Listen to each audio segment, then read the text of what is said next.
29 septembre 1983. Ce matin, je visualisais, c'était presque comme une vision tangible. Ces hommes enfermés dans leur petite bulle noire, ces milliards d'hommes, 4,7 milliards de bulles noires, sauf peut-être 4 ou 5, une poignée d'inconnus là-dedans, qui recouvraient la terre comme des œufs de grenouille en paquet, comme un gigantesque cancer proliférant. Et je sentais, le corps sentait, la seule solution, c'est qu'il y ait au moins un point là-dedans, purement à toi. Oh, si l'on pouvait injecter une seule goutte de cet air radieux là-dedans, faire la révolution divine au lieu de cette nuit étranglante. Le corps sentait avec une soif, une intensité si forte.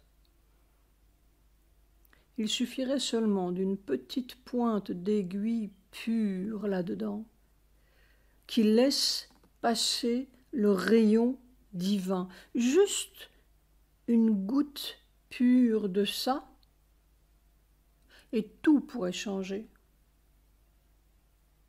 Et c'était vraiment comme si le corps avait perdu toute prudence, toute retenue. Avant, il y avait toujours une sorte de crainte ou d'attention de ne pas attirer trop de puissance qui ferait craquer le cerveau ou le corps. Maintenant, c'est comme adieuvat. C'est toi, c'est à toi. C'est toi, c'est à toi. Et la foudre pourrait tomber, que ce serait parfait pourvu que ça change. C'est ou bien la mort de la terre, ou bien la vie nouvelle. Et comme la terre ne veut pas mourir, c'est nécessairement la vie nouvelle. 1er octobre 1983. Le mensonge, la fausseté, les déformations de la conscience physique sont devenus très concrets pour moi. Cela pourrait se mesurer en poids de boue. Toute la matinée, j'ai dû lutter parce que ce coulis avait sali l'atmosphère avec sa petite pensée matérielle, et c'était comme une pellicule de boue au fond d'un étang. Ça collait et recouvrait la conscience. Il n'y a plus ma matière et celle des autres, alors c'est difficile. Il faut apprendre le métier. 2 octobre 1983, vision. La nuit dernière, c'est-à-dire encore le 1er octobre, j'ai vu ceci. J'étais, semble-t-il, dans une chambre, ma chambre, tout en haut d'un building, et je dormais, quand tout d'un coup j'ai été réveillée, entre guillemets, par une explosion formidable, comme si l'on avait dynamité les fondations du building. Tout s'est mis à trembler, tout s'est mis à trembler. J'ai entendu un premier écroulement vers les étages en bas, alors j'ai appelé Sujata, autant mourir ensemble. Il n'y avait plus le temps de s'échapper. Tout de suite, j'ai vu venir à moi une longue main blanche, presque lumineuse. Mais dans ma conscience, je me disais, mais non, il faut qu'elle soit physiquement près de moi pour que nous mourions ensemble. Le building allait s'écrouler d'un instant à l'autre. Je ne voyais pas ce qu'était ce building. Je ne voyais rien, j'étais dans le noir, endormi dans ma, entre guillemets, chambre. J'avais seulement la sensation, connaissance, que j'étais en haut et que le building était assez haut, en tout cas plusieurs étages, mais je ne crois pas à un gratte-ciel. Je ne sais pas ce que cela veut dire, si cela a un sens individuel ou général, ou quoi. Ou bien, est-ce la fin de la vision que j'ai eue il y a 2 ou 3 ans, fin entre guillemets, lorsque je voyais cette énorme montagne s'écrouler, écrasée par une force gigantesque? s'écrouler silencieusement, tandis que j'étais près d'un building qui allait s'écrouler bientôt, car je savais qu'il y aurait un tremblement de terre au bout ou à la fin de cet écroulement de la montagne. Mais là, nous avions encore le temps de partir, tandis que la nuit dernière, il n'y avait plus le temps. Que symbolise ce building? Un pays? Une civilisation? Note de bas de page, ou bien mon propre building? Mais tout se tient, évidemment. Il n'y avait aucune panique ni peur en moi, c'était un fait. Le building allait s'écrouler et nous allions mourir. Autant mourir avec Sujata et puis c'est tout. Il était 23h37 quand j'ai regardé l'heure. Vision. Cela me rappelle que la nuit d'avant, c'est-à-dire du 30 septembre au 1er octobre, j'étais dans un endroit qui me semblait au-dessous de la terre et je regardais une sorte d'immense étendue obscure au sein de laquelle il y avait seulement quelques taches blanches qui n'étaient même pas de la lumière, mais en m'approchant, j'ai vu que c'était du coton blanc, quelques points de coton blanc au milieu d'une immense étendue obscure. Je ne sais pas si c'était la terre que je regardais, mais je crois bien. 3 octobre 1983, nuit. Jamais, jamais je n'aurais cru que pareille merveille pouvait exister sur la terre. Oh, Seigneur merveilleux! Sur la terre et dans un corps. Alors là, c'est une conversion radicale et ahurissante et totale. Rien à voir avec le Dieu des religions, c'est presque une imposture. Mais enfin, il fallait bien commencer par les totems et les masques de sorciers. 4 octobre 1983. Je suis encore sous le coup de l'expérience de cette nuit. Je l'ai eue des dizaines de fois, mais chaque fois, c'est une découverte. Non, c'est vraiment nouveau, en lettres majuscules, sur la Terre. Ce que Sri Aurobindo et Mère ont fait est inimaginable. Les générations futures comprendront. Peut-être. Quand j'ai écrit la trilogie de Mère, je croyais que ce serait une révélation pour le monde, ou en tout cas pour les disciples, parce que c'était une révélation pour moi. Ils m'ont accusé de faux et menacé de procès. Quant au monde, maintenant je suis en train de vivre la révélation. Je me souviens encore des paroles de Mère. C'est la première fois où l'avatar, le prophète, ne sont pas venus pour prêcher, mais pour faire.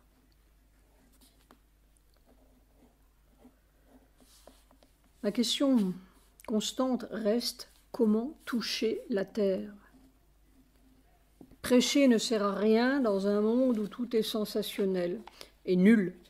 Même la dernière layette du bébé est miraculeuse, alors tout finit par s'annuler. Prouver ne sert à rien. Ce serait une nouvelle sensation de plus. Ils n'attendent que du cirque. Alors, faire. Alors, appeler l'intervention divine inattendue. Quoi d'autre? Faire la révolution divine silencieuse. Mon idée des 12 sur l'île de Mer était bonne. Mais où sont les 12? Cela recommencerait comme à l'ashram. Il faut quelque chose qui détruise l'ego humain. C'est la plus radicale des révolutions. Vraiment, il faut une explosion dans les soubassements de leur building. Le supramental s'expliquera de lui-même, disait Sri Aurobindo. Voyons l'explication. Après-midi. Depuis quelque temps, on semble vouloir m'apprendre un état de la conscience matérielle, corporelle, très répandu et immobile dans une sorte de lumière bleu pâle, et on ne sait pas ce qui se passe. Pourtant j'entends tous les bruits d'ici, mais c'est comme un point dans quelque chose. Quand je veux rentrer dans ce point, ou quand je reprends conscience plus précisément de ce point, il y a une grande puissance qui afflue soudain, et il doit se produire une sorte de décompression, comme quand on passe d'une certaine pression atmosphérique à une autre. C'est-à-dire que l'on reprend conscience des limites et en même temps de l'immensité du pouvoir, trop grande pour entrer dans les mailles du filet individuel.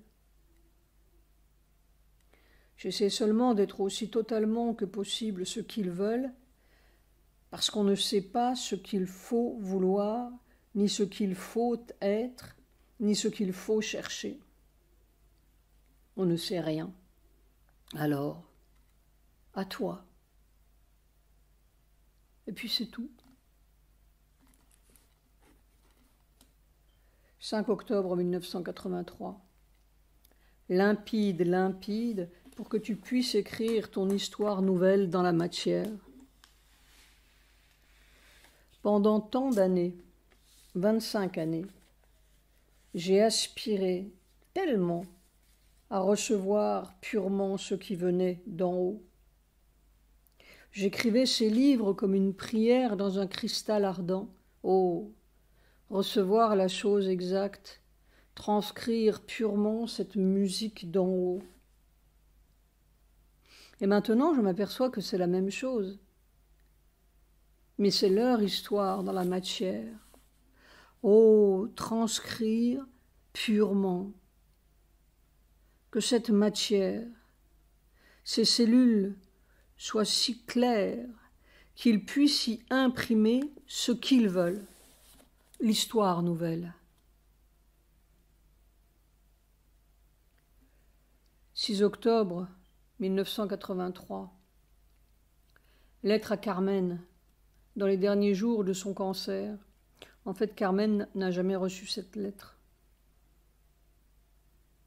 Ma Carmen, je suis si près de toi, tu le sais? Pas seulement la pensée, ni seulement le cœur, mais mon être, ce diable d'enfant des deux mères, la grande et la sauvage. Si tu savais comme elle est là, la grande, et comme Sri Aurobindo est là, alors, nécessairement, ils sont près de toi. Quand je suis en plein dans le travail, souvent le phare de la conscience va te rejoindre et essaie tellement d'apporter de la tendresse et de la lumière dans ton ops. Tu vois, je peux te le dire à toi, il n'y a pas d'être qui soit plus proche de mon cœur, à part ma Sujata, que toi. C'est peut-être une question de dimension, comme tu dis, ou de qualité. Le monde manque étrangement de qualité. Cela devient très pénible quand on s'éclaircit un peu. Tout devient pénible. C'est vraiment la peine du monde. Mais alors, ma Carmen, je fais des découvertes un peu formidables. Ça aussi, je te le dis à toi et pour toi. Les autres croiraient que je déboulonne. Oui, des découvertes que l'on pourrait appeler fabuleuses. Il y a une fable qui se prépare. Il y a quelque chose de très merveilleux et, pourrait-on dire, miraculeux qui est à notre porte. Mais ce n'est pas un miracle, c'est le vrai naturel, en lettres majuscules, du monde. Je vérifie, pas à pas, et jour après jour, l'expérience de Sri Aurobindo et de Mère. Je la vis, tu comprends? C'est tout à fait fabuleux. C'est difficile, très difficile. Mais c'est là. Et c'est une merveille sans mots possible, sinon que ça change tout. Ça va changer tout. Tu sais, j'ai mes méfiances de marin comme devant la mer trop belle, et je ne me paie pas de mots.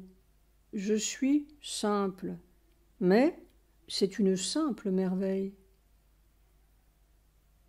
Je ne peux plus me refuser à l'évidence. Personne ne saura jamais le boulot formidable que Mère et Shreya Aurobindo ont fait. Je crois bien que personne n'a essayé de suivre leur chemin. C'est plus facile d'adorer et de brûler de l'encens et faire des discours ou des livres. Mais quand on essaie, oh ma Carmen, c'est si merveilleux. C'est vraiment un nouveau monde sur la terre et une nouvelle loi ensoleillée. Plus cette loi de la mort et de la peur, et plus cette fausse science, entre guillemets, qui est seulement une science de la mort. Ça, c'est la science solaire, c'est la science divine, et si simple et si vraie. Tout fond quand on touche ça. Mais c'est difficile. Il y a l'assaut de toutes les vieilles peurs, l'assaut de toutes les vieilles lois. Quelle imposture! L'assaut de toute la pensée du monde et des vieux atavismes raisonnables et dégoûtants. Il y a tous les assauts possibles en soi et autour de soi. Mais il y a une main divine qui vous conduit à travers le noir et à travers le vieux mensonge des lois. Et peu à peu, on touche la merveille, on touche le miracle. On touche un amour et un soleil si délicieux et qui change tout. C'est triomphant, tu sais. Ce n'est pas loin, tu sais. C'est juste à notre porte. Et quelquefois je me dis, mais si Carmen, par une grâce, pouvait se jeter à cette porte, cette seule porte, il faut un cri dedans, un appel tout d'un coup comme on appelle le soleil au milieu de cette nuit méchante et stupide et douloureuse du vieux monde qui meurt de partout. Ce soleil est là. Il est merveilleux, il est tendre. C'est un nectar dans tout le corps. Je sais, je touche. Jamais je ne dirai cela aux autres. Mais je comprends maintenant pourquoi j'ai tout coupé avec tout le monde. Il fallait un homme au moins qui essaie. Eh bien, j'ai essayé. Et je balbutie comme un enfant devant un inimaginable monde terrestre. Je crois bien qu'il faudra un certain nettoyage avant que cela puisse s'exprimer au grand jour, mais c'est déjà là pour les cœurs purs, simples. Je me souviens de Mère qui disait « Le Seigneur n'est pas un pontife. Oh, il est merveilleusement simple. » Je comprends maintenant pourquoi il y a une terre et pourquoi il a fallu toute cette douleur. Mais tu sais, ce qui est là, à notre porte et dans notre cœur ensoleillé, c'est vraiment le but de tous les âges de peine. C'est une merveille au-delà de toute espérance et au-delà de toute imagination. Je sais, Carmen, je touche. Tu vois, je te dis cela à toi seulement. Les autres me croiraient fou. Oh, si tu pouvais soulever ce faux masque du monde et de la pensée des gens, j'essaie de t'envoyer un peu de ce souffle nouveau, de ce soleil si bon. J'aimerais tellement t'aider, parce que je t'aime. Je ne suis pas guérisseur, mais on ne guérit que par son propre cœur. Je te dis seulement qu'il y a un merveilleux soleil au fond du corps quand il est dépollué de tout le mensonge du mort. Et je dis que ma Carmen doit pouvoir ouvrir cette lucarne-là. Je prie, je t'aime, je suis avec toi, très tendrement. On ne se quitte pas, jamais. cet après-midi. Ce matin, j'ai écrit à Carmen pour tenter de lui dire cette merveille qui peut tout changer. Et je disais notamment, il faudra un certain nettoyage avant que cela puisse s'exprimer au grand jour. Et tout d'un coup, cela m'a rappelé ce que j'ai vu il y a 2 nuits et que je ne comprenais pas exactement. Je m'excuse des détails peu savoureux. Vision. Je descendais une falaise de rochers, très légèrement semble-t-il, mais j'étais couvert jusqu'aux pieds par ma couverture de laine blanche. J'avais l'impression que sous cette couverture, il y avait ce corps très jeune, laiteux, que j'ai vu 2 fois. Mais cette fois, il était tout couvert. Puis je me suis aperçu, ou plutôt j'ai senti une odeur nauséabonde, et j'ai vu sur les rochers, un peu partout, des excréments humains. Je me suis dépêché de descendre plus loin. Mais je comprends bien maintenant qu'il faudra un certain nettoyage, entre guillemets, avant qu'un corps léger puisse se montrer au grand jour. Il faut rester couvert, à couvert.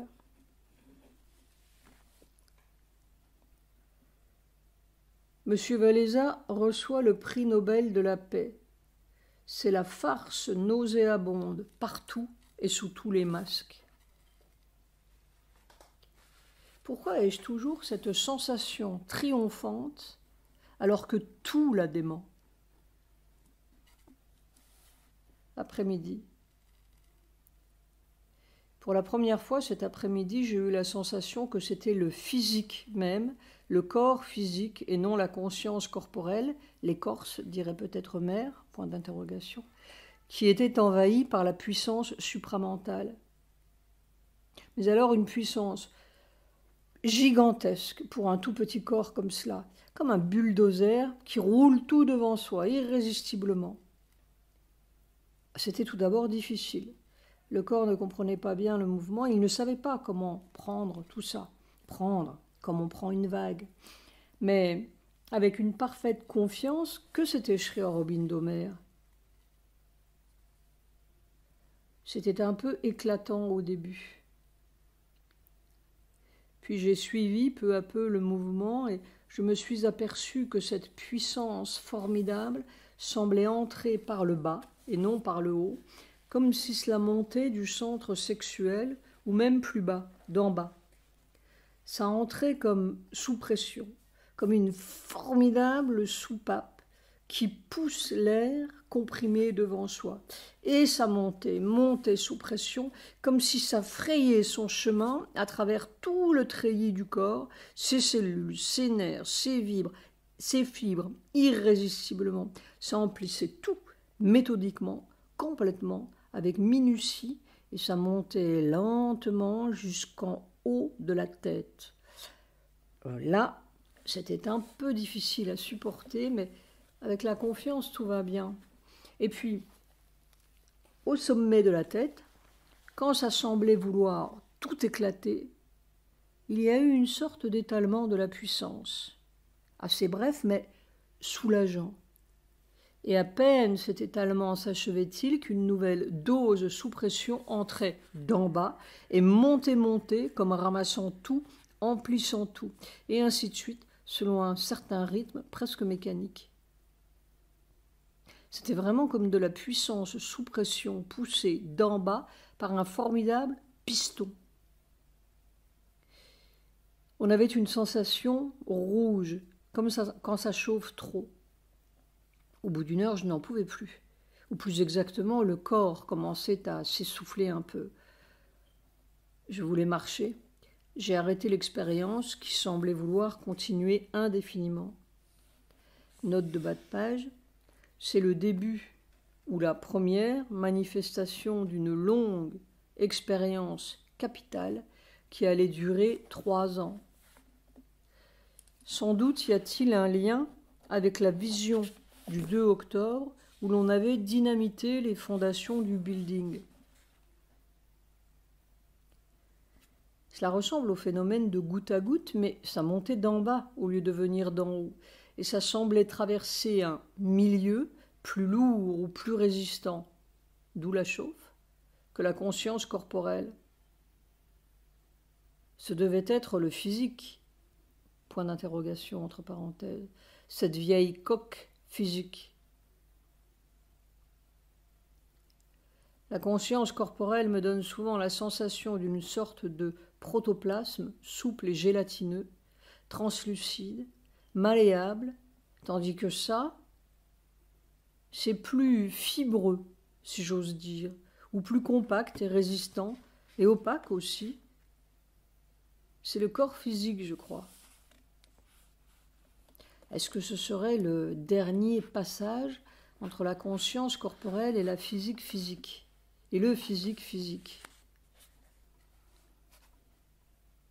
Soir. La dévastation galope sur le chemin autour, c'est affreux. Peut-être qu'on galope aussi. 7 octobre 1983. Il y a une telle lassitude dans mon corps, comme si du soir au lendemain, il était devenu très vieux. Toute la vie matérielle lui semble une fatigue dépourvue de sens. Je ne sais pas. Après-midi. Une présence presque physique de mère. Je ne sais pas ce que cela veut dire, mais la nuit dernière, j'ai vu Sri Aurobindo qui tenait une photo de mère sur la tête. Puis il me donnait cette photo. Soir. Sujata me dit que cela veut dire ceci. Sri Aurobindo vous donne une présence de la Mère suprême. Il confirme. Quelquefois, si je ne me retenais pas, je pleurerais toutes les larmes de mon corps. 8 octobre 1983. Une puissance si formidable, jamais vu ça à ce point. Presque immobile tant c'est dense. Supportable seulement dans une transparence totale, une adhésion totale du corps. Oui, la Mère suprême, comme une goutte dans une cataracte blanche. On se dit, même si tout ça dégringole sur la terre, ce corps est tout de même un petit bout de cette terre. Mais si tout ça dégringole sur la terre, alors qu'est-ce qui va se passer? Quelle grâce de pouvoir être cette goutte. Je n'arrive pas une seconde à penser que tout cela puisse être pour mon expérience personnelle et ma satisfaction personnelle. Cela semblerait aberrant. 9 octobre 1983. Ce matin, j'avais la curieuse sensation d'entrer dans des couches profondes de la conscience corporelle, cellulaire je suppose, et c'était comme d'entrer dans des nappes d'eau souterraines, habitées par des consciences ou des entités assez amorphes, mais responsives. Quelque chose qui obéit à des tropismes, tropismes de lumière, de chaleur, de densité, de couleur, etc. C'était perçu presque exactement. Des mouvements larvaires, mais pas aveugles ni inconscients. Seulement une conscience qui ne sait pas grand-chose et se meut suivant des habitudes, ou plutôt des vibrations ou des ondes de lumière, de chaleur, etc., dont elle a pris l'habitude.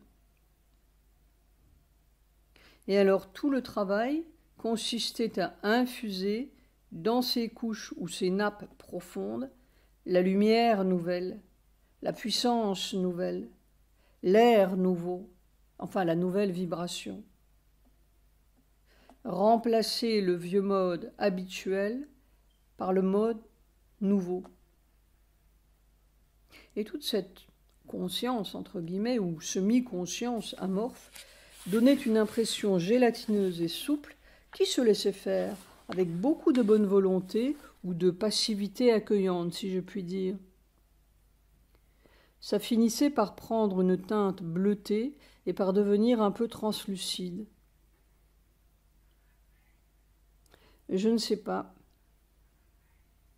C'est en cours probablement depuis longtemps, mais ce matin c'était perçu d'une façon plus détaillée.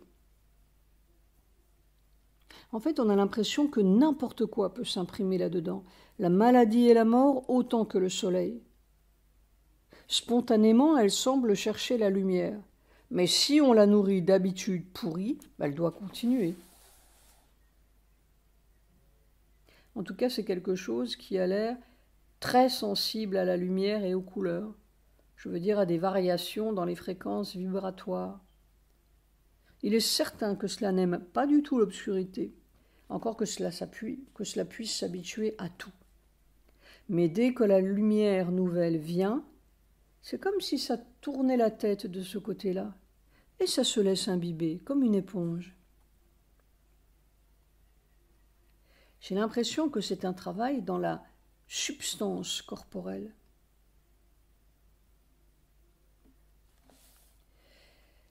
Après-midi. Dire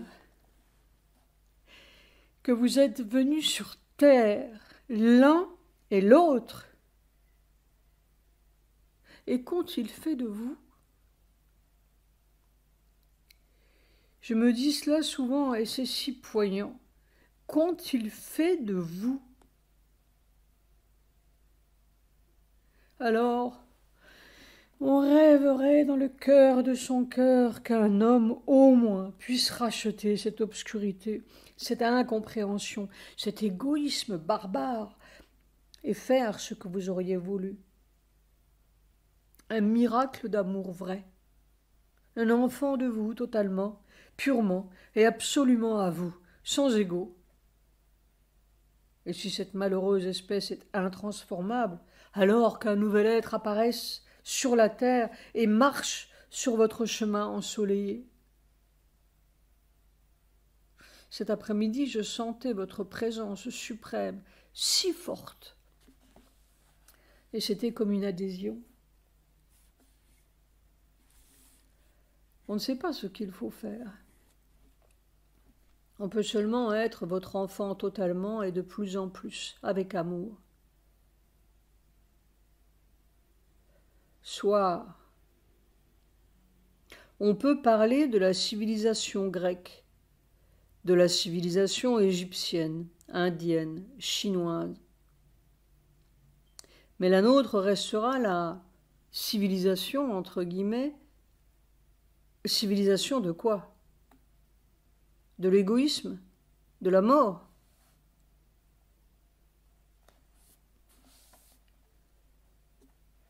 « 10 octobre 1983. Carmen est partie. Ce si joli rayon de soleil. Les bombes, ça fait des trous et puis on recommence. Il y a toute une conscience qui est à déraciner. Ce matin, avant de recevoir le télégramme, Sujata m'a appelé sur le pas de la porte de ma chambre. « Regardez !»